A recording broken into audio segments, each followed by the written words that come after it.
नमस्कार साथियों, स्वागत है आप सभी का आपके खुद के YouTube channel CP Singh official the agri master पर।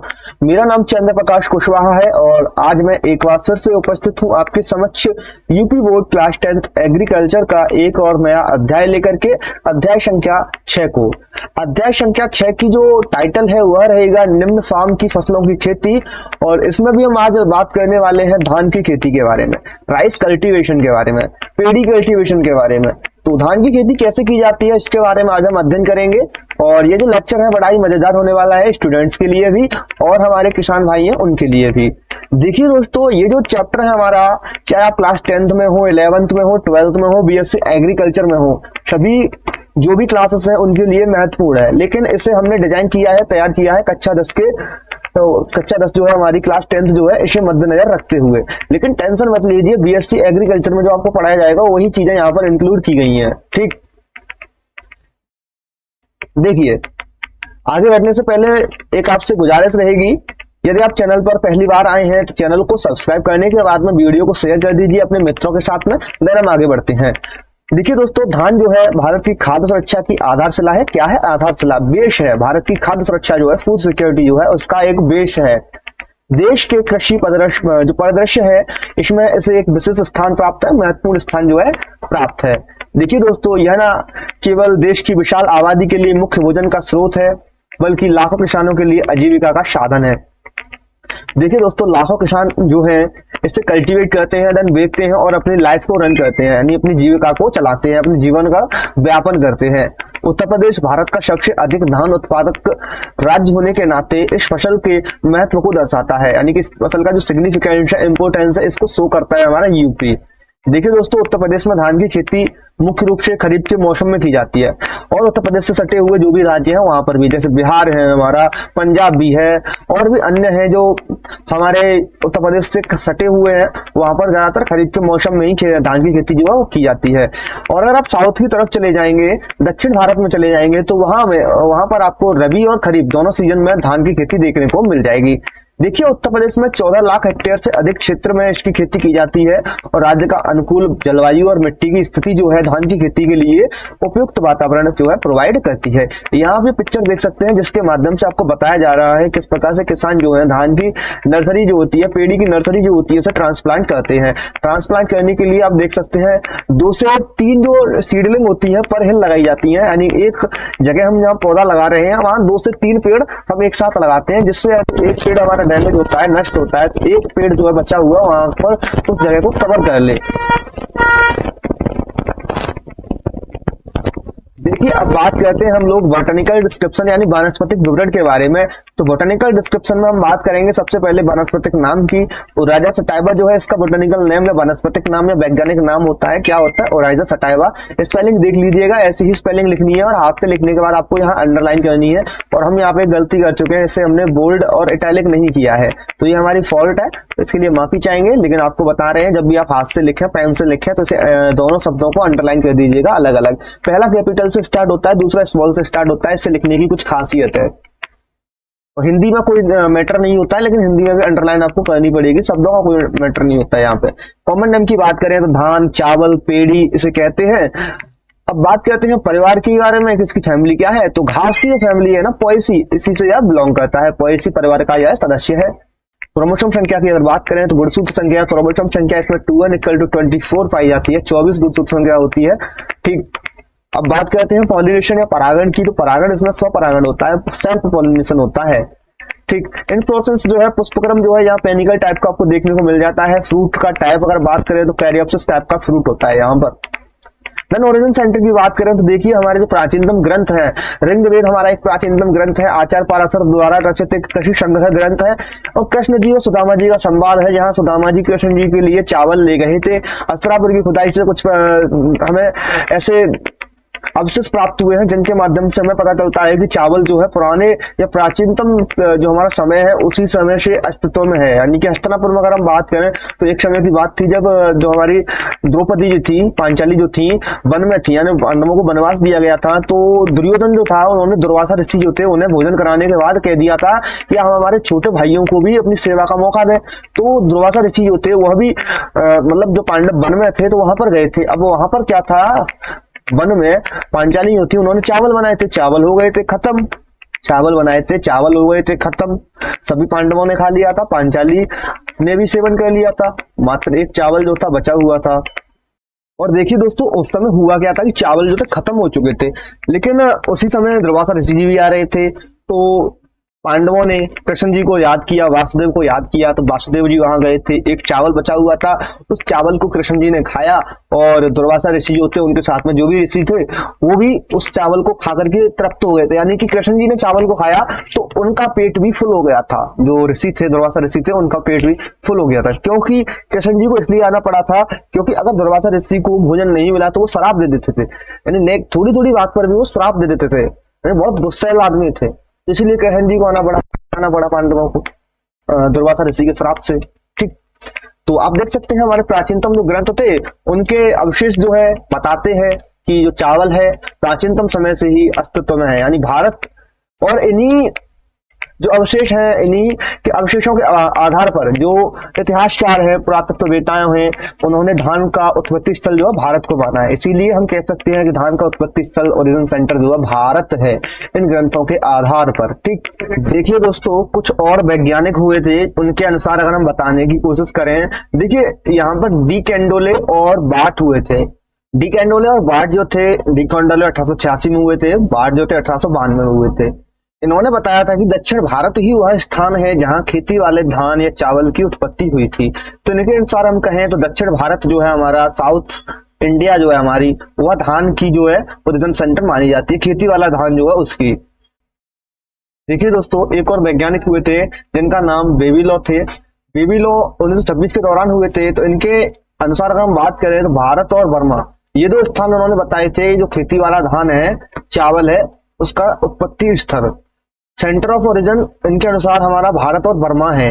ठीक, देखिए अब मेरी एक सलाह है आपको, जब भी आप कोई भी एग्जाम दें, यदि आपको वहां जो एमसीक्यू टाइप में यह क्वेश्चन पूछ लिया जाता है और आपको वहां पर एमसीक्यू में ऑप्शंस दिए होते हैं भारत, बर्मा और अन्य किसी जो हमारा देश है उसका नाम डाल देता है, तो आपको वहां पर अगर ये नाम अलग अलग दिख रहे हैं तो आपको वहां पर भारत लगाना है। यदि आपको भारत भी दे रखा है एक ऑप्शन में भारत और बर्मा दे रखा है और अन्य राज्य डले हुए हैं, सॉरी देश डले हुए हैं, तो फिर आपको वहां पर भारत और बर्मा लगाना है। ठीक, यदि आपको भारत, बर्मा और यहाँ पर दोनों दे रखे हैं तो आपको फिर दोनों पर लगाना है। तो ये बातें आप ध्यान रखिएगा कि इस प्रकार से आपको इसका आंसर जो है टिक करना है। देन हम बात करेंगे ज्योग्राफिकल डिस्ट्रीब्यूशन की। दुनिया भर में चावल जो है अग्रणी खाद्य फसल है, यानी कि अग्रणी फर्स्ट अनाज वाली फसल है, यानी खाने वाली फसल है। ठीक, फर्स्ट फूड क्रॉप है ये। ठीक, इसकी खेती जो है लगभग 15.5 करोड़ हेक्टेयर क्षेत्र में की जाती है।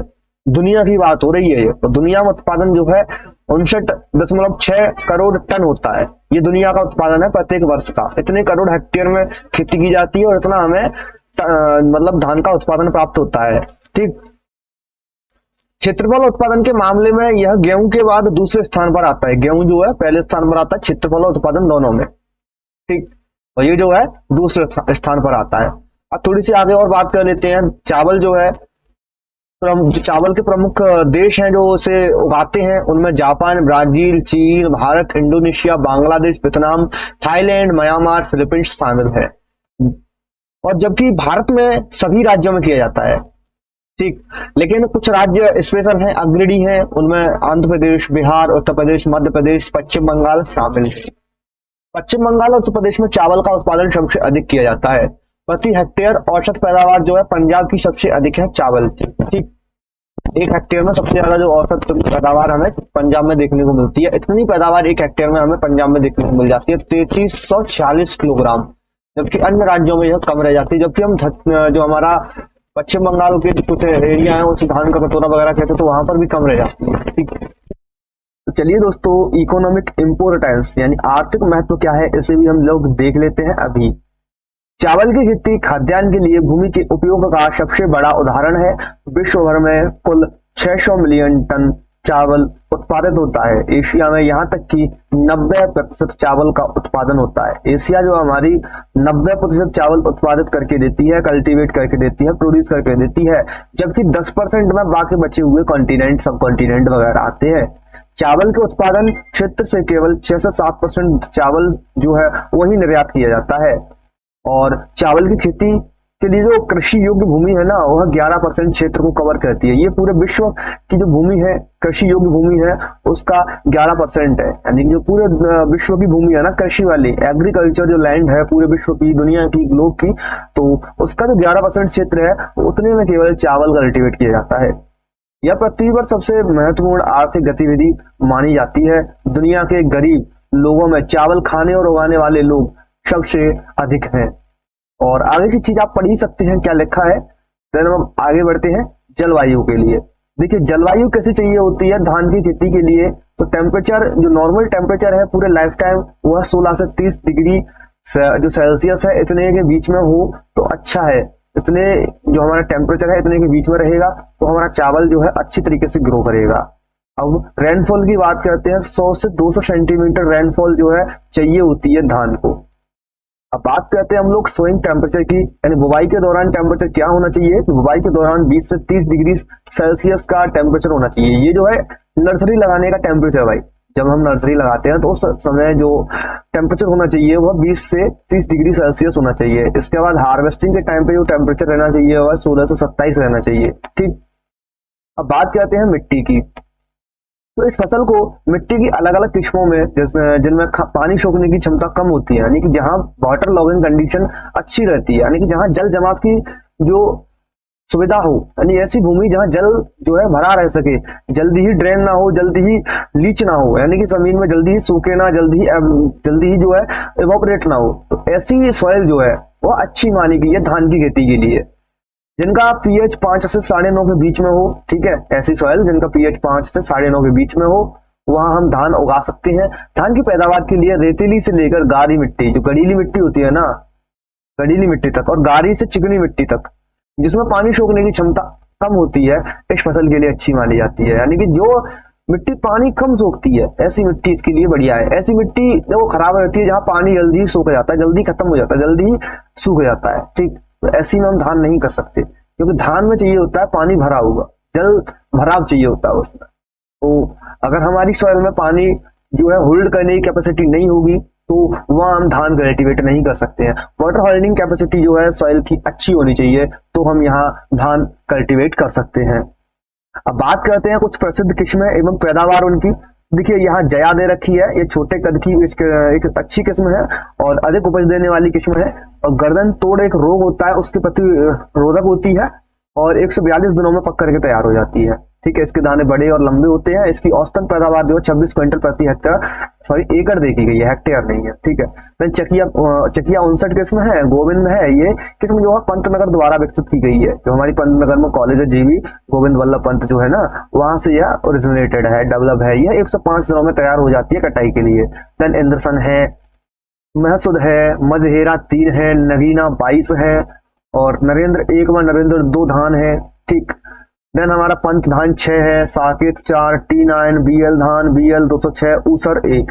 ये कई सारी वेराइटीज आपको यहाँ मिल जाती हैं। देन बासमती किस्में जो है उनमें बात करें तो तारा ओरी बासमती है, हरियाणा बासमती नंबर 1 है, पूषा बासमती 1121, पूषा बासमती 1, CSR 30 और सबनम, ये जो है बासमती किस्म है। ठीक, दूसरे राज्यों की किस्मों की अगर बात करें तो हाइब्रिड 6201, विवेक धान 62, कर्नाटका राइस हाइब्रिड 2, कनक रत्नागिरी 1 और 2।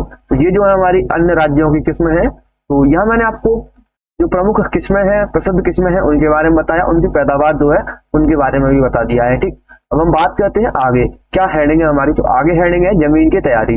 देखिए, शुष्क खेतों को अच्छा बनाने, नदीन रहित और सेहतमंद वृद्धि के लिए ग्लाइफोसेट डालनी चाहिए। ग्लाइफोसेट एक हमारी खरपतवार नाशी होती है। क्या होती है? खरपतवार नाशी। ग्लाइफोसेट, देखिए आपने सुना होगा अमोनियम सॉल्ट ऑफ ग्लाइफोसेट, तो ये वही ग्लाइफोसेट है। ये ग्लाइफोसेट करती क्या है, किसी भी प्रकार का हमारा खरपतवार हो, चाहे वो चौड़ी पत्ती का हो, चाहे वो हमारा सकरी पत्ती का हो, सभी को खत्म कर देती है हमारी ग्लाइफोसेट। तो आपको यह जो है डालनी चाहिए खेत में, शुष्क खेतों में अच्छा बनाने और नदी रहित यानी कि वीड फ्री करने के लिए, सेहतमंद वृद्धि के लिए आपको ग्लाइफोसेट डालनी चाहिए। गेहूं की कटाई के बाद जमीन पर हरी खाद के तौर पर मई से पहले ढैंचा बो सकते हैं आप लोग, ठीक, सन बो सकते हैं आप लोग, देन लोबिया भी कर सकते हैं। अगर आप चाहते हैं अपने खेत में हरी खाद डालना तो हरी खाद के रूप में ढैंचा, सनई और लोबिया, ये जो मैंने आपको क्रॉप बताई है ये लगा दीजिए, ठीक है। जब ये 6 से 8 सप्ताह की हो जाए तो इन्हें खेत में ही जुतवा दीजिए, कद्दू करवा दीजिए, ठीक है। इस तरह प्रति एकड़ 25 किलो नाइट्रोजन की आप बचत कर सकते हैं। तो आपको नाइट्रोजन देनी होती है तो आप 25 किलो नाइट्रोजन जो है उसकी बचत कर सकते हैं। भूमि को समतल करने के लिए लेजर लेवलर का प्रयोग करें। इसके बाद खेत में पानी भर दें, जिससे आपको पता चल जाएगा कि कहाँ हमारी भूमि जो है ऊंची है, कहाँ नीची है। देखो पानी भरेंगे तो पानी से पता चल जाता है ना, ठीक। इसी तरह पानी के रिसाव के कारण जो पानी की होने वाली बर्बादी है उसे भी कम किया जा सकता है। आप पानी भर दीजिए, देन उसमें पर्लिंग कीजिए। देखिए अभी कुछ एडवांस मशीनरीज आने वाली आ गई हैं। देखो अभी आपने देखा होगा जो कुछ टायर की, एक ऐसे टायर होते हैं ट्रैक्टर के अंदर, मतलब लगाए जाते हैं अलग से, जिसमें मतलब सरिये जैसी लगी होती है।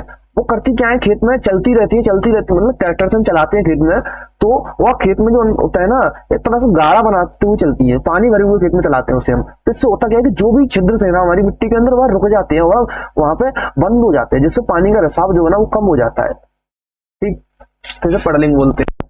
फिर हम आगे बढ़ते हैं। अगली हेडिंग जो है ना वो बिजाई है। तो बिजाई का समय जो है यूपी में अगर हमें संचित धान करना है, इरिगेटेड कंडीशन में हमें धान करना है तो, और निम्न बारानी क्षेत्रों में, देखो बारानी क्षेत्र और सिंचित क्षेत्र दोनों है, ठीक है। इन क्षेत्रों में अगर हमें धान करना है तो मध्य जून से लेकर के जुलाई तक, जो शुरुआती जुलाई है, जुलाई के 15 दिनों तक, यानी कि जुलाई में 15 तारीख तक और मध्य जून 15 जून से लेकर 15 जुलाई तक आप जो है यूपी के अंदर धान अगर करना चाहते हैं तो उसकी बुवाई कर दीजिए, नर्सरी लगा दीजिए, ठीक। देन आप उसके बाद में उसकी ट्रांसप्लांट कीजिए। अब बात करते हैं बीज की गहराई। तो देखिए बीज की गहराई 2 से 3 सेंटीमीटर होनी चाहिए, ठीक। फासला बनाकर लगाने से पौधों में अधिक हमें पैदावार मिल जाती है। और फासले पर भी ध्यान रखना होगा, स्पेसिंग कितनी रखनी है। तो स्पेसिंग देख लेते हैं। उपजाऊ मिट्टी में अगर हमें स्पेसिंग रखनी है तो 20 से 15 सेंटीमीटर रखनी होगी, ठीक है। ये 20 सेंटीमीटर प्लांट टू प्लांट है और 15 सेंटीमीटर रो टू रो है, इस प्रकार से दी गई है। जबकि हल्की मिट्टी में रोपाई के लिए 15 से 10 सेंटीमीटर हमें स्पेसिंग लेनी होती है। जल जमाव वाले जो क्षेत्र है ना वह 20 बाई 20 पे हमें लगाने होते हैं पौधे। चलिए दोस्तों अब हम बिजाई का ढंग यानी मेथड ऑफ सॉइंग यह भी देख लेते हैं। संचित और कम बारानी वाले जो क्षेत्र है ना, यहाँ रुपाई ढंग का प्रयोग किया जाता है। रुपाई वाला जो है ना ट्रांसप्लांटिंग मेथड, इसका प्रयोग किया जाता है। यानी हमें नर्सरी लगानी होती है, फिर उसके बाद हमारी नर्सरी जो 25 से 30 दिनों की हो जाती है ना, तो उसे हमें ट्रांसप्लांट करना होता है, ठीक। अब बात करते हैं हम लोग जल जमाव वाले क्षेत्रों में 30 से 35 दिनों तक अवधि हमारी जो पौध हो जाती है तब उसे रोपाई करना पड़ता है। जल जमाव वाले क्षेत्र है ना उनकी बात हो रही है यहाँ पर। देखिए जो हमारा संचित और कम बारानी वाले क्षेत्र थे ना वहां पर 25 से 30 दिन, और जहां जल जमाव रहता है वहां 30 से 35 दिन की अगर नर्सरी हो जाती है तो हमें ट्रांसप्लांट करना होता है। इसके बाद ऊंचे क्षेत्रों में शुष्क और गीली मिट्टी में रोपाई का ढंग प्रयोग करें। यानी कि जो रोपाई का मेथड है ना, जो हमारा ट्रांसप्लांटिंग मेथड है, इसी को हमें प्रयोग करना है गीली मिट्टी में, शुष्क मिट्टी में भी और ऊंचे क्षेत्रों में भी, ठीक। इसके बाद बीज की मात्रा कि हमें कितना बीज लेना है। तो 1 एकड़ के लिए हमें 6 से 8 किलो बीज लेना चाहिए। 1 एकड़ के लिए बता रहा हूं, हेक्टेयर के लिए नहीं है, ठीक है। 1 एकड़ में हमें 6 से 8 किलो बीज जो है डालना चाहिए। तो चलिए दोस्तों अभी हम लोग बीज का उपचार इसे भी समझ लेते हैं। बीज का उपचार कैसे करना होता है और क्यों करना होता है। देखिए दोस्तों बीज का उपचार यदि हम करते हैं तो हम अपनी फसल से बहुत अच्छी पैदावार जो है प्राप्त कर सकते हैं। इसीलिए बीज उपचार जो है बेहद आवश्यक हो जाता है हमारे लिए। उपचारित बीज जो होते हैं एक स्वस्थ पौधे का निर्माण करते हैं, जिससे जो हमारी फसल रहती है वह बीमारियों से बची रहती है। चलिए जान लेते हैं कि धान को किन किन विधियों से हम लोग उपचारित कर सकते हैं। देखिए कोई सा भी बीज हो, किसी भी फसल का हो, उपचार बेहद आवश्यक है हर प्रकार की फसल के बीज के लिए। यहाँ हम धान के बारे में आपको बता रहे हैं।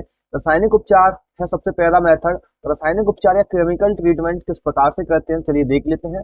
देखिए दोस्तों सामग्री में आपको 10 लीटर पानी ले लेना है, 10 ग्राम कार्बेंडाजिम ले लेना है, 1 ग्राम स्ट्रेप्टोसाइक्लिन ले लेना है। ये 3 चीजें आपको ले लेनी है। इसके बाद मेथड क्या रहेगा, विधि क्या रहेगी। 10 लीटर पानी आपको बाल्टी में भर लेना है। इसके बाद आपको उसमें 10 ग्राम कार्बेंडाजिम और 1 ग्राम स्ट्रेप्टोसाइक्लिन जो है ये डाल देनी है। इन दोनों को आपको मिक्स कर लेना है, अच्छी तरह से घोल बना लेना है। ये दोनों दवाएं जो है एक फफूंदी नाशक है, एक जीवाणु नाशक है, ठीक है। इस घोल में धान के बीज जो भी आपने लिए थे ना, ऊपर जो मात्रा आपने ली थी 6 से 8 किलो, ये मात्रा जो है आपको इसमें डाल देनी है। जो भी आपने 10 लीटर पानी का घोल बनाया उसमें डाल देनी है। 8 से 10 घंटे के लिए डालनी है। देन इसके बाद आपको इसे निकाल लेना है, कपड़े से, छलनी से, जाली से, किसी से भी इसे आपको बाहर निकाल लेना है। देन छाया में आपको इसे सुखा लेना है। इसके बाद आप इसकी पूरी तरह से सूख जाए तो इसकी आप बुवाई कर सकते हैं। ठीक। देन अगला जो मेथड रहेगा, एकीकृत बीज उपचार रहेगा, इंटीग्रेटेड सीड ट्रीटमेंट। देखिए यहाँ हम अलग अलग स्टेप्स में सीड को ट्रीट करते हैं। पहले चरण में हम लोग रासायनिक कवच देते हैं, दूसरे चरण में हम लोग जैविक उपचार करते हैं। रासायनिक चरण में जो भी लेवल्स आपके जो सीड लेके आए हैं उस पर लिखी हुई है, उसी के अनुसार आपको रासायनिक कवच जो है वो प्रोवाइड करना होता है। और बायो कंट्रोल में आपको ट्राइकोडर्मा आप ले लीजिए, ट्राइकोडर्मा से आप इसे उपचारित कीजिए और ट्राइकोडर्मा से उपचारित करने के बाद आप बो सकते हैं। ठीक है, ट्राइकोडर्मा का पाउडर आता है, इससे आप ले लेना है। और 1 किलो बीज को आपको कम से कम 10 से 5 ग्राम यानी 5 से 10 ग्राम जो भी ट्राइकोडर्मा का पाउडर है वह लेना है और 1 किलो बीज को उससे उपचारित कर लेना है। देखिए, यदि आपको बीज 8 किलो लेना है तो फिर आपको इसकी मात्रा बढ़ानी पड़ेगी, तो आप अपने हिसाब से इसकी मात्रा बढ़ा भी सकते हैं। ठीक। तो इस प्रकार से आप लोग जैविक उपचार है इसे भी कर सकते हैं। देन हम बात करेंगे धान की रोपाई के लिए 3 प्रमुख विधियां, यानी धान की रोपाई की बात हो रही है यहाँ पर, लेकिन उससे पहले हम बात करेंगे धान की नर्सरी, इसीलिए यहाँ नर्सरी की बात हो रही है। सिंपली समझने की कोशिश कीजिए कि नर्सरी कितने प्रकार की होती है। तो नर्सरी की प्रमुख विधियां जो है 3 है। धान की रोपाई वाली खेती के लिए जो नर्सरी हम लगाते हैं तो 3 विधियों से लगाते हैं। सबसे पहले बैट नर्सरी होती है, जिसे गीली नर्सरी भी बोलते हैं। यह तकनीक वहां अपनाई जाती है जहाँ पानी की जो मात्रा है पर्याप्त उपलब्ध रहती है। यहाँ करते क्या है, जो ये हमारा खेत है इसका 1/10 जो एरिया रहेगा इतने में हम लोग नर्सरी लगाते हैं। ठीक है। देन यहाँ जो नर्सरी है वो छींटा विधि से हम लोग यहाँ पे बोते हैं। इसके बाद खेत को जोता जोता जाता है, समतल किया जाता है। ठीक है, कई दिनों तक उसमें आपको ट्रैक्टर वैक्टर चलवाने पड़ते हैं, हैरो कल्टीवेटर लेवलिंग जो भी है करवानी पड़ती है। देन उसमें पानी भरना होता है। इसके बाद जब आपकी जो नर्सरी है, सीडलिंग है, 2 सेंटीमीटर से ऊंची हो जाए, देन आप यहाँ पे आपको जो यूरिया है वो देना होता है। 15 दिन बाद आप यूरिया देंगे एंड 2 सेंटीमीटर की हो गई। देन आप 15 दिन बाद यहाँ पे यूरिया देंगे, 26 किलोग्राम आपको यूरिया डालना है। इसके बाद जब 25 से 30 सेंटीमीटर तक लंबी हो जाए, यानी 15 से 21 दिन की हो जाए, तो आप इसका ट्रांसप्लांट कर सकते हैं, यानी यहाँ से उखाड़ के यहाँ खेत में आप लगा सकते हैं। ठीक। इस प्रकार से हम लोग बेड नर्सरी करते हैं। फिर हम बात करेंगे सूखी नर्सरी यानी कि ड्राई बेड नर्सरी की। तो ये जो है शुष्क क्षेत्र जो होते हैं, ड्राई एरिया जो होती है वहां पर बनाया जाता है। जहाँ होता है क्या है कि एक बेड बनाया जाता है, वहाँ बुवाई वाले खेत का 1/10 भाग बीज बोया जाता है। ये वही एक ये हमारा खेत है, इसका 1/10 भाग जो है उसमें हम लोग नर्सरी लगाते हैं। पेड़ का आकार सीधा ना हो और उसकी ऊंचाई जो है 6 से 10 सेंटीमीटर होनी चाहिए। ये जो हमें आंकड़े हैं ध्यान में रखने होते हैं। धान का आधा जला हुआ यानी सचल का बेड पर छिड़क देते हैं। इसके बाद हम होता क्या है कि इससे जड़ें मजबूत हो जाते हैं। जो जड़ मतलब पौधा हमारा उभर के आएगा, इमर्ज होके आएगा, जड़ जो उसकी निकल के आएंगी वो अच्छी तरीके से सड़ा हुआ, अध जला हुआ छिलका जो है या धान के जो भी वेस्ट मटेरियल है उसमें अच्छी इमर्ज होके आती है। और सही समय पर सिंचाई करते रहिए, नमी बरकरार रखिए, पौधों को सूखने नहीं देना है। यदि आपने सुखा दिया तो पौधे नष्ट हो जाएंगे। तत्वों की पूर्ति के लिए आपको खाद भी डालना बेहद आवश्यक है। ठीक है। उसके बाद अगला मेथड है modified wet nursery. Modified wet nursery एक एडवांस तकनीक है। यहाँ नर्सरी लगाने का एक ऐसा तरीका है जिसमें कम जगह और बीजों की आवश्यकता होती है। यह नर्सरी किसी भी जगह पर बनाई जा सकती है जहाँ समतल जगह और पानी की सुविधा हो। इसकी पनीरी लगाने के लिए 1% खेत की आवश्यकता होती है, यानी खेत जो है हमारा उसके 1% भाग की आवश्यकता होती है इसकी नर्सरी लगाने के लिए। 4 सेंटीमीटर की सतह पर नए पौधे लगाए जाते हैं। इसे बनाने के लिए 1 मीटर चौड़े और 20 बाई 30 मीटर लंबे जरीन के टुकड़े की आवश्यकता होती है। ऊपर ढकने के लिए पॉलिथीन या केले के पत्तों की आवश्यकता होती है। इसके अलावा एक लकड़ी का बक्सा जो 4 सेंटीमीटर गहरा हो, सूखी घास से भरा हुआ हो। बीजों को इसके अंदर रख दें, फिर बीजों को सूखी घास से ढक दें। इसके बाद पानी का छिड़काव करते रहें, नमी देते रहें, लकड़ी के बक्से को नम करते रहें। बुवाई से 11-14 दिन बाद पौधे तैयार हो जाते हैं ट्रांसप्लांटिंग के लिए। जब पौधे तैयार हो जाते हैं तब रेट से पौधों की मुख्य खेत में रोप दिया जाता है, ट्रांसप्लांट कर दिया जाता है। देखिए, इसके लिए जो फैसला है वह रहेगा हमारा फासला 20 बाई 20 यानी 20 बाई 20 सेंटीमीटर का फैसला रहता है, 25 बाई 25 सेंटीमीटर का फैसला रहता है हमारा। इसके लिए यानी स्पेसिंग है। मॉडिफाइड वेट नर्सरी जो हमें लगानी है तो इसके लिए इतनी स्पेसिंग हमें ध्यान रखनी होती है। चलिए दोस्तों, किस प्रकार से धान की रोपाई की जाती है ये भी अध्ययन हम साथ ही कर लेते हैं कि हमसे कौन से तरीके अवेलेबल हैं धान की ट्रांसप्लांटिंग के लिए। देखिए, यहाँ पहला जो मेथड है वह रहेगा फ्लैट पडल्ड ट्रांसप्लांटिंग, फ्लैट पडल्ड ट्रांसप्लांटिंग है, दूसरा है बेड ट्रांसप्लांटिंग, तीसरा है मैकेनिकल ट्रांसप्लांटिंग। यानी यंत्रीय रोपाई, क्यारी रोपाई एवं हमारी समतल कलर रोपाई। तो समतल कलर रोपाई जो है यह सबसे आम रोपाई की विधि है। कैसी? सबसे आम है, ठीक है। इस विधि में खेत को अच्छी तरह से गीला करके समतल किया जाता है, प्लान किया जाता है, फ्लैट किया जाता है, तभी तो फ्लैट पडल्ड बोल रहे हैं। यानी कि खेत में पानी भर के उसे जोता जाता है, उसे समतल किया जाता है, फ्लैट किया जाता है पानी भरने के बाद, ठीक है। इसके बाद रोपों को सीधी रेखाओं में एक निश्चित दूरी पर हम लगा देते हैं। सामान्य रोपाई के लिए दूरी जो रहती है 20 बाई 15 सेंटीमीटर रखी जाती है। तो देर से रोपाई के लिए 15 बाई 15 सेंटीमीटर हम यूज करते हैं। हर गड्ढे में जो हम पौधे लगा रहे हैं तो हर जगह आपको 2 से 3 रोपे लगाने हैं, यानी 2 से 3 सीडलिंग, 2 से 3 पेड़। आप अगर एक जगह पौधे लगा रहे हैं तो वहाँ कम से कम 2 या 3 आपको जो धान के पौधे हैं वह लेने हैं, वह एक जगह लगाने हैं, ठीक है। यानी एक जगह आपको कम से कम 2 या 3 सीडलिंग एक साथ लगानी है, ठीक। रोपाई करते समय यह सुनिश्चित करें कि रोपे सीधे खड़े हों, जमीन में लगभग 2 से 3 सेंटीमीटर गहराई तक हो। जमीन में 2 से 3 सेंटीमीटर तक गहराई तक हो और सीधे लगे हुए हो, स्ट्रेट हो, ठीक। देन क्यारी रोपाई है, बेड ट्रांसप्लांटिंग। तो यह विधि भारी मिट्टी वाले भूमि के लिए उपयुक्त है, भारी मिट्टी जो होती है उसके लिए उपयुक्त है। इसमें गेहूं लगाने वाली मशीन की सहायता से खेतों में क्यारियां बनाई जाती हैं। रोपाई से पहले क्यारियों जो होती है उनमें कलियों में सिंचाई की जाती है, यानी जो क्यारियां हैं क्यारियों की कलियों में सिंचाई करते हैं। इसके बाद क्यारियों के बीच जो भाग है उसमें रोपा लगाया जाता है, यह सुनिश्चित करते हुए कि पौधा की जो दूरी रहेगी वह 9 सेंटीमीटर रहेगी, ठीक। तो यह विधि जो है क्यारी रोपाई है, बेड ट्रांसप्लांटिंग है। इसके बाद यंत्रीय रोपाई, मैकेनिकल ट्रांसप्लांटिंग। देखिए यह विधि तेजी से रोपाई करने के लिए उपयुक्त होती है, ठीक है। इस विधि से हम तेजी से रोपाई कर सकते हैं। देखिए हमारा 1 एकड़ खेत है, यदि हम मैनुअली उसमें ट्रांसप्लांटिंग करें तो हमें पूरा दिन लग सकता है या हमें 2 दिन लग सकते हैं, लेकिन यही हम मशीन से उसे ट्रांसप्लांट करें तो 1 या 2 घंटे में हम लोग ट्रांसप्लांट कर सकते हैं आसानी से। और यहाँ आपको एकदम प्रेसाइज दूरी पर ऑटोमेटिकली मशीन जो है पौधे को लगाती है। 30 बाई 12 सेंटीमीटर अगर आपने फिक्स कर दिया तो उतनी ही दूरी पर आपके पौधे लगेंगे, ठीक। तो ये हमारा यंत्रीय रोपाई होती है, मैकेनिकल ट्रांसप्लांटिंग होती है। तो चलिए दोस्तों, खाद और उर्वरक प्रबंधन, पोषक तत्व प्रबंधन यानी manures and fertilizer management and nutrient management के बारे में भी हम यही अध्ययन कर लेते हैं। देखिए प्रति हेक्टेयर के हिसाब से यहाँ बातें चलेंगी। तो 10 से 15 टन FYM जो हमारा होता है, फार्म यार्ड पोस्ट, इन्हें आपको बुवाई से 2 से 13 सप्ताह पहले ही अपने खेत में डाल देना चाहिए। कंपोस्ट खाद डाल सकते हैं या फिर आप FYM डाल सकते हैं, वो भी 10 से 12 15 टन आपको लेने, 10 से 12 15 जितनी भी आपके पास अवेलेबल है, 10 से 15 के बीच में कोई सी भी आपके पास संख्या है टन में अवेलेबल है FYM या कंपोस्ट खाद, तो आप उसे 2 से 13 सप्ताह पहले अपने खेत में डाल दें, ठीक। इसके बाद इसे अच्छी तरह से खेत में मिक्स कर देना है, मिट्टी में मिक्स कर देना है, जुतवा जुतवा कर खेत में मिक्स करवा देना है, ठीक। इसके बाद आपको NPK अपने खेत में देनी है। तो NPK की 2 यहाँ पर रिकमेंडेड डोज दी गई है, 60-30-30 और 80-40-40। इनमें से कोई सी भी एक आप यूज में ला सकते हैं। ये जो है NPK की किलोग्राम प्रति हेक्टेयर के हिसाब से जो रेट है बताई गई है। देखिए भूमि की तैयारी के समय आपको जो हमारी नाइट्रोजन है इसकी 50% मात्रा जो है डाल देनी है। यहाँ 25 लिख गया है, माफी चाहेंगे, यहाँ 50% यानी आधी मात्रा आपको, यानी 40 किलो जो है नाइट्रोजन आपको एक साथ देना है। और 40-40 जो भी बची हुई आपकी फास्फोरस और पोटास है ये आपको एक साथ दे देना, यानी ये तीनों चीज जो है, यानी कि पूरी मात्रा फास्फोरस की, पूरी मात्रा पोटास की और आधी नाइट्रोजन, ये आपको भूमि की तैयारी के समय देनी है, ठीक। इसके बाद आपके पास बचती है 50% यानी कि आधी नाइट्रोजन। तो इसको आपको 2 भाग बना लेने, 80 किलो थी हमारी, 80 किलो अपनाई थी, तो इसके अब 20-20 किलो बची। 20 किलो आपको टिल्डरिंग के दौरान देनी है, 20 किलो आपको पेनिकल के दौरान देनी है, ठीक। इसके बाद जिंक सल्फेट यदि आपको अपने खेत में लगानी है, और देखिए खैरा रोग होता है जिंक की कमी से, इसलिए जिंक सल्फेट भी देनी होती है खैरा रोग से बचाने के लिए। 25 किलोग्राम प्रति हेक्टेयर की रेट से हमें जो जिंक सल्फेट है वो भी अपने खेत में देनी होती है। जिंक की कमी को ठीक करने के लिए 0.5% जिंक सल्फेट का छिड़काव भी किया जा सकता है, ठीक।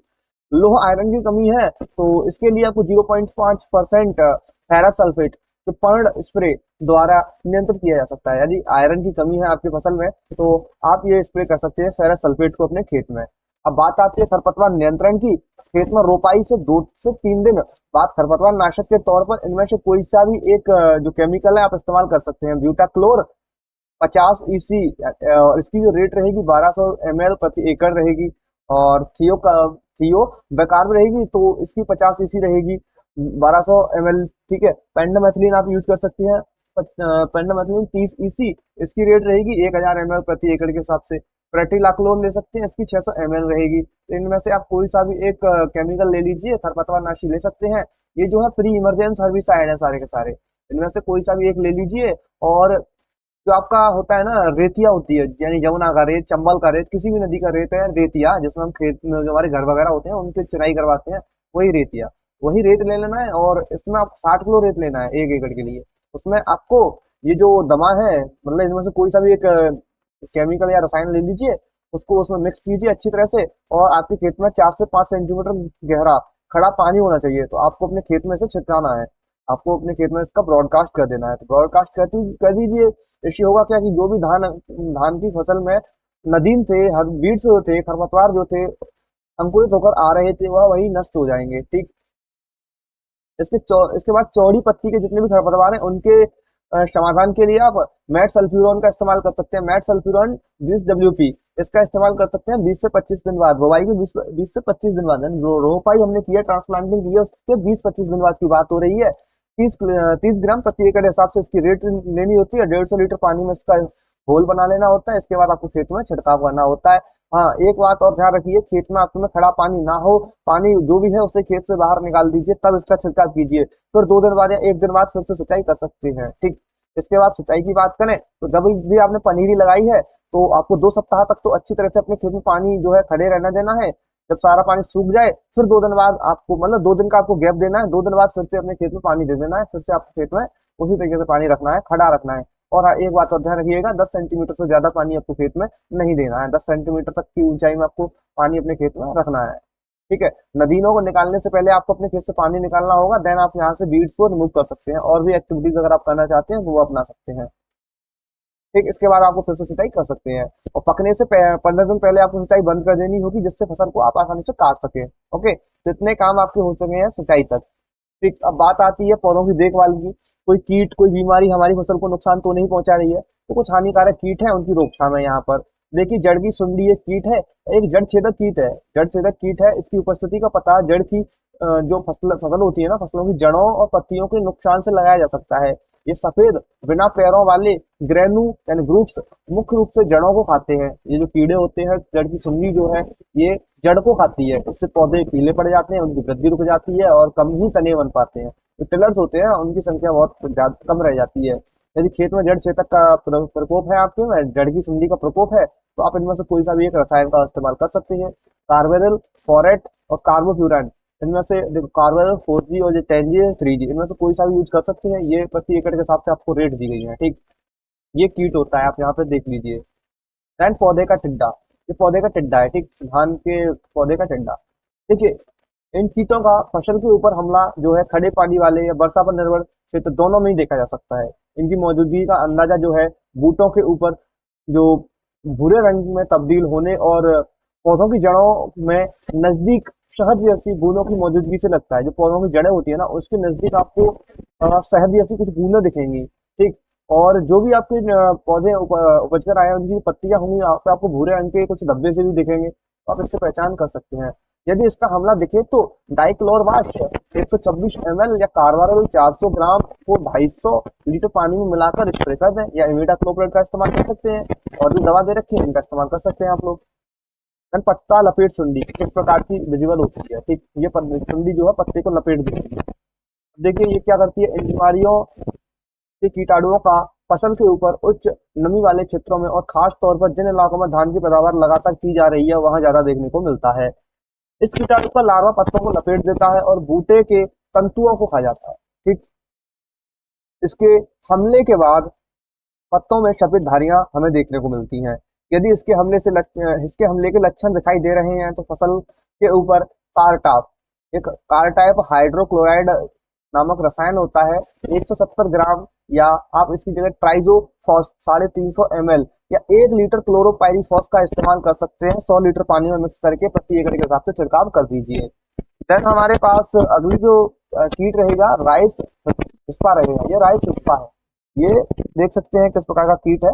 ये राइस स्पा है। ये कुछ जिलों में धान की फसल पर कीट के हमले के ज्यादा केस सामने आया है। कुछ जिलों में धान की फसल में इस कीट के हमले के ज्यादा केस सामने आए हैं। ये जो कीट है ना, राइस स्पा, इसके इस कीट का लार्वा पत्तों जो होते हैं ना धान के पत्ते, उनमें छेद करके पत्तों को नष्ट कर देता है।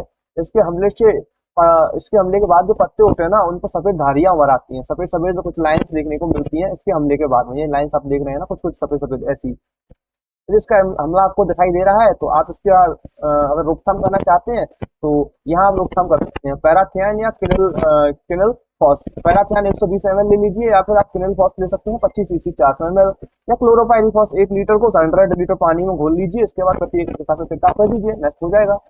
देन हमारा तना छेदक है। तना छेदक कीट जो है तने को छेदता है। इस कीटाणु का लार्वा धान के पौधे की जो बन रही बालियों में प्रवेश कर जाता है। जो बाली बन रही है धान के, जो तना होता है उसमें प्रवेश कर जाता है। ठीक है, धीरे धीरे उसे खाने लगता है, जिससे बालियां धीरे धीरे सूखकर खाली हो जाती हैं और बाद में सफेद रंग में तब्दील हो जाती है। देखिए वाइट वाइट यहाँ पे आपको दिख रही है ना, ये वाली।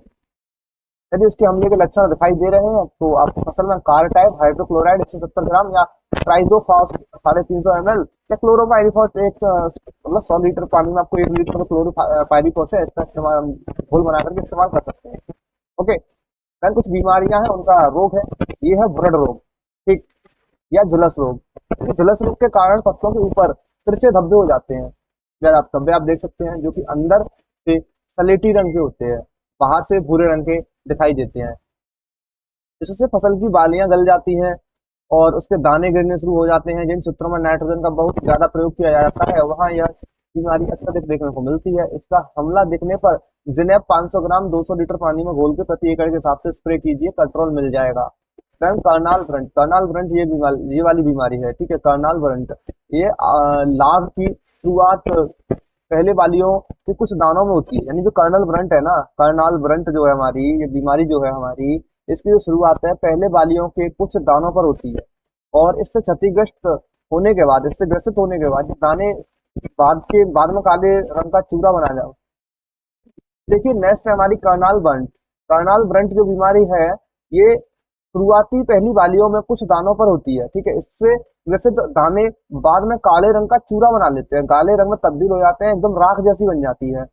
हालत ज्यादा खराब होने से सूरत में पूरे का पूरा शिट्टा प्रभावित होता है। ये जो है ज्यादातर सूरत में देखी गई है और सारा शिट्टा खराब होकर काला चूरा बन के पत्ते दानों पर गिरना शुरू हो जाता है। जो पत्ते दानों पर गिर जाते हैं खत्म हो जाता है। अब इस बीमारी की रोकथाम के लिए आप नाइट्रोजन का प्रयोग कर सकते हैं।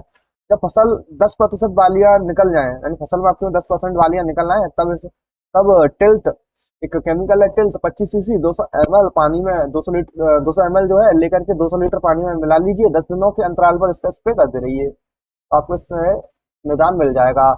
रंग भूरे रंग के धब्बे होते हैं कुछ इस प्रकार के। अब इस प्रकार के भूरे रंग के धब्बे अगर आपकी फसल में दिख रहे हैं आपको, तो इन्हें पहचानिए कैसे, क्या किसके लक्षण है। देखिए देख लेते हैं पत्तों के भूरेपन के लक्षण की पहचान। पत्तों के ऊपर अंदर से गहरे भूरे रंग और बाहर से हल्के भूरे रंग के अंडाकार लंबाकार धब्बों से होती है। यह धब्बे दानों के ऊपर भी पड़ जाते हैं। जिस मिट्टी में पौष्टिक तत्वों की कमी पाई जाती है वहां इस बीमारी का हमला ज्यादा देखने को मिलता है। इस बीमारी की रोकथाम के लिए सही मात्रा में मिट्टी में पौष्टिक तत्व डालने रहने चाहिए। जब बालियां बननी शुरू हो जाती हैं तो उस समय 200 ml कैब्यूकोनाजोल 200 ml प्रोपिकोनाजोल को 200 लीटर पानी में घोल करके स्प्रे कीजिए 15-15 दिन के अंतराल पर, तो आप इससे छुटकारा पा सकते हैं। देन झूठी कंगारिया कुछ इस प्रकार का रोग होता है, यहाँ आप देख सकते हैं इस प्रकार का। ठीक, यहाँ क्या होता है देखिए, इस रोग के कारण फफूंद की तरह हर दाने के ऊपर हरे रंग की परत जम जाती है।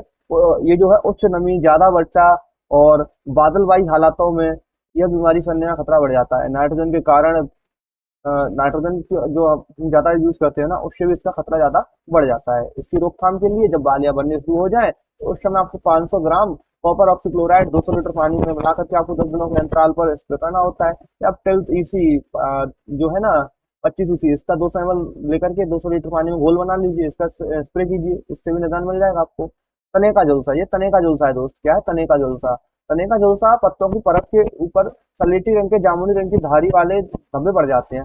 बाद में धब्बे बड़े हो जाते हैं। इस बीमारी का हमला ज्यादा तो फसल में ज्यादा दाना नहीं पड़ता। नाइट्रोजन का ज्यादा प्रयोग नहीं करना चाहिए। खेत का हमें साफ सुथरा रखना चाहिए। जो खेत हमारा उसे एकदम साफ सुथरा रखना चाहिए, बीड फ्री रखना चाहिए। यदि इसका हमला दिखे तो टेब्यूकोनाजोल या टिल्ट 25 cc 200 ml या कार्बेंडाजिम 25% 200 ग्राम को 200 लीटर पानी में मिलाकर प्रति एकड़ के हिसाब से हमें स्प्रे करना चाहिए। 15 दिनों के अंतर इसका जो है हमें स्प्रे करना होगा। 15 दिनों के अंतराल पर स्प्रे करते रहिए, आपका ये रोग है बिल्कुल नहीं आएगा आपकी फसल में। देन फसल की कटाई है, जब दाने पूरी तरह से पक जाएं, फसल का रंग सुनहरा हो जाए, तब खड़ी फसल की कटाई कर लेनी चाहिए। ज्यादातर फसल की कटाई हाथों से, गराती से या कंबाइन थ्रेशर से की जाती है।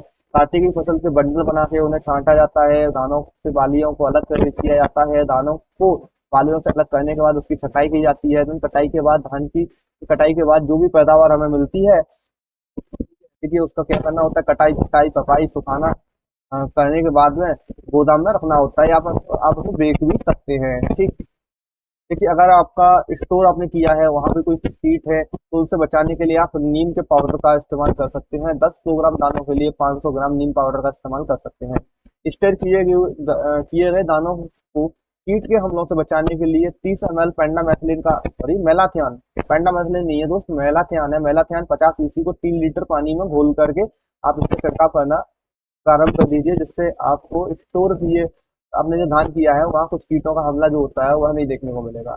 इस घोल का छिड़काव 100 वर्ग मीटर के क्षेत्र में 15 दिनों के बाद करना चाहिए। ठीक है दोस्त, यहाँ तक मैंने आपको बता दिया कि धान की खेती में कुछ बीमारियां जो लगी थी उनका समाधान कैसे करना है, और इरिगेशन कैसे करनी है, कटाई कैसे करनी है, और साथ ही मैंने आपको बताया खाद प्रबंधन, पोषक तत्व प्रबंधन, सिंचाई, और मैंने आपको ऊपर भी कई सारी जानकारी यहाँ पे प्रोवाइड की है। ट्रांसप्लांटिंग कैसे करनी होती है, नर्सरी कितने प्रकार की होती है। तो यहाँ आपका आधे से ज्यादा हमारा चैप्टर खत्म हो चुका है। अभी देखिए धान की खेती बहुत बड़ा अध्याय है, एक बहुत बड़ा चैप्टर है, क्योंकि यहाँ मैंने आपको एक सिंपल मेथड बताया अभी धान कल्टीवेट करने का। अभी एक और मेथड रह चुका है, उस मेथड को भी देखेंगे हम आगे। ये जो मेथड रहेगा श्री विधि रहेगी, सिस्टम ऑफ राइस इंटेंसिफिकेशन रहेगा, एसआरआई मेथड धान का। एसआरआई से धान को कैसे कल्टीवेट करते हैं, देखिए एसआरआई विधि से अगर आपको धान करना है तो देखिए एक नवीन और वैज्ञानिक तरीका है, नया और वैज्ञानिक तरीका है, साइंटिफिक तरीका है। यहाँ कम पानी, कम बीज, कम खाद के उपयोग से हम लोग अधिक पैदावार प्राप्त करते हैं धान से। यह विधि किसानों को अधिक लाभकारी और टिकाऊ तरीके से धान की खेती करने में मदद करती है। मौसम की अगर बात करें तो सूखा मौसम जैसे सिंचाई की सुविधा हो वहाँ उपयुक्त होता है यह मेथड। भारी बारिश वाले क्षेत्रों जैसे तमिलनाडु, उत्तर पूर्व मानसून का समय जो है समय में फसल लगाने में मुश्किल हो सकती है एसआरआई से, यानी भारी बारिश वाले क्षेत्रों में फसल लगाने में मुश्किल हो सकती है एसआरआई मेथड से। देखिए कुछ किस्मों की अगर बात करें तो यहाँ आप संकर किस्में और अधिक ट्रेनिंग वाली किस्मों का ही इस्तेमाल करें। बीज की मात्रा 7 से 8 किलोग्राम आपको लेनी होती है प्रति हेक्टेयर। नर्सरी खेत का चयन करके आपको नर्सरी लगानी होती है। जल स्रोत के पास समतल जगह चुनें नर्सरी लगाने के लिए। प्लास्टिक की चादर बिछा लें, जमीन पर प्लास्टिक की चादर या पुरानी पॉलिथीन की बोरियों को बिछाएं ताकि जड़ें मिट्टी में गहराई तक ना जा पाए। ठीक है, मिट्टी का मिश्रण तैयार करना होता है। प्रत्येक 100 वर्ग मीटर नर्सरी के लिए 4 घन मीटर मिट्टी के मिश्रण की आवश्यकता होती है। 70% मिट्टी, 20% अच्छी तरह से सड़ी हुई प्रेस मड, बायोगैस घोल, FYM या 10% धान की भूसी आप ले सकते हैं। मिट्टी के मिश्रण में 1.5 kilogram powder di ammonium phosphate का मिलाइए, या 2 किलोग्राम 17-17-17 NPK भी आप डाल सकते हैं यदि आपके पास डाई अमोनियम फास्फेट नहीं है तो। मिट्टी के मिश्रण को भरना, देखिए कुछ प्लास्टिक की चादरें आपने ली हैं, केले के पत्ते लिए हैं, और मैं आप 0.5 मीटर लंबा 1 मीटर चौड़ा जो आपने सिस्टम लिया है ना, उसमें 4 सेंटीमीटर गहरा एक लकड़ी का फ्रेम बनाया है, जिसमें आपको 4 बराबर भागों में विभाजित करना होता है, और फ्रेम को लगभग ऊपर तक मिट्टी के मिश्रण से एकदम कवर कर दें। अब बीजों को अंकुरित करना होता है, 24 घंटे के लिए आपको बीज सोख करने होते हैं। सोख कर दीजिए, इसके बाद बीज जो है ना निकाल लीजिए, फिर आपको इसकी बुवाई करनी है। ठीक, जब आपके जो धान के बीज है ना अंकुरित हुआ है ना, तब आपकी बुवाई करनी है। अब बुवाई कैसे करेंगे, देखिए अंकुरित बीजों को 90 से 100 ग्राम वर्ग मीटर या 100 ग्राम सूखा बीज अंकुरित होने के बाद 130 ग्राम वजन हो जाता है, यानी जो आपने 100 ग्राम वजन लिया है वो 130 ग्राम हो जाता है अंकुरित होने के बाद। तो इसे आपको बोना है, तो इसे बोने के लिए आपको वो 5 mm मोटाई तक सूखी मिट्टी से रखना होता है। जो भी आपने मैट लिया है वहां पर बीज को डालना होता है, बस 5 mm आपको मोटाई तक आपको सूखी रेत डालनी होती है। सूखी मिट्टी से आप उसे ढक दें। ठीक, गुलाब के डिब्बे का प्रयोग करके तुरंत बीज की क्यारियों को गीला करें। ठीक, पानी छिड़के लकड़ी के फ्रेम को हटा दें। आवश्यकता होने पर क्षेत्र का पूरा होने पर हटा दें, और आवश्यक क्षेत्र पूरा होने तक इस प्रक्रिया को दोहराएं। ठीक है, दिन सिंचाई होती है मिट्टी को नम रखने के लिए आवश्यकता अनुसार दिन में 2 से 3 बार आपको सिंचाई करनी होती है। ठीक, पहली बार 5 दिनों तक भारी बारिश से नर्सरी को बचाएं, यानी पिछले स्टार्टिंग में अगर बारिश हो रही है तो 5 दिनों तक भारी बारिश से आपको नर्सरी को बचाना है। छठवें दिन सभी रोपाई चटाइयों के चारों ओर पानी की पतली परत बनाए रखें और रोपाई के लिए रोपाई चटाई निकालने से पहले 2 दिन पहले ही पानी निकाल दें। ओके, उर्वरक घोल का छिड़काव कैसे करना है देखिए, ये वैकल्पिक है, एडिशनल है। देखिए, यदि रोपाई का विकास धीमा है तो 8 से 10 दिनों के बाद 0.5% यूरिया 0.5% जिंक सल्फेट का घोल बनाकर छिड़कें, स्प्रे कीजिए। रोपाई के लिए तैयार, रोपाई के लिए 15 दिनों में अंकुर पौधे पर्याप्त ऊंचाई तक पहुंच जाते हैं। रोपाई चटकाइयों को उठाएं और चटाई जो है ना उन्हें उठाएं, उन्हें मुख्य खेत में डालें।